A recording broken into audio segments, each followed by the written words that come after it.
Le pacte Asile et Migration, ça fait longtemps qu'on en entend parler. Eh bien, il entre en vigueur ce 12 juin dans l'Union européenne. Ce pacte réforme en profondeur l'asile et harmonise les règles au niveau européen.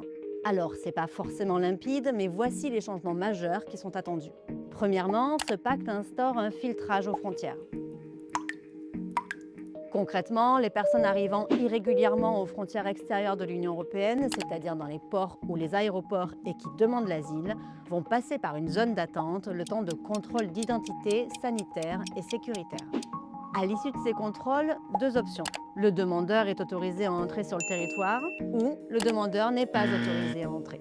Ce deuxième cas de figure concerne notamment les personnes issues de pays dont le taux européen de reconnaissance de l'asile est faible, comme les Congolais ou les Marocains.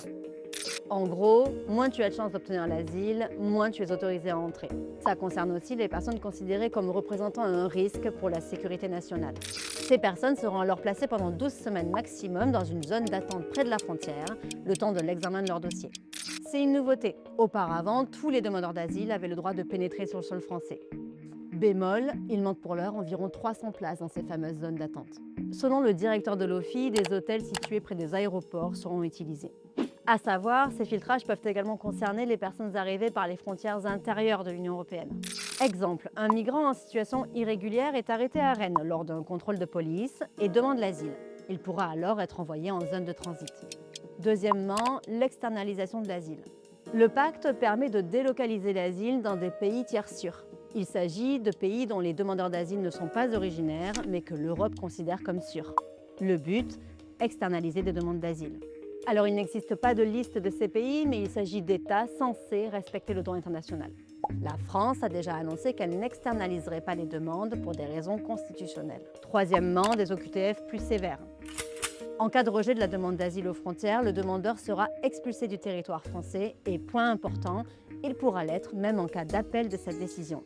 Une procédure en appel devant la CNDA ne suspend plus l'expulsion. Quatrièmement, renforcement du règlement Dublin.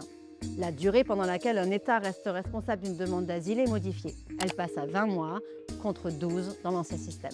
Cinquièmement, la participation au mécanisme de solidarité.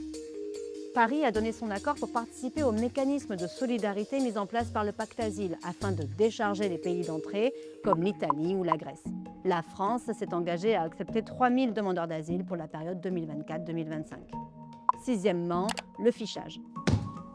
Désormais, toute personne arrivée irrégulièrement en France et qui demande l'asile ou non sera fichée. On prendra ses empreintes digitales et faciales. Ça concerne aussi les enfants à partir de 6 ans.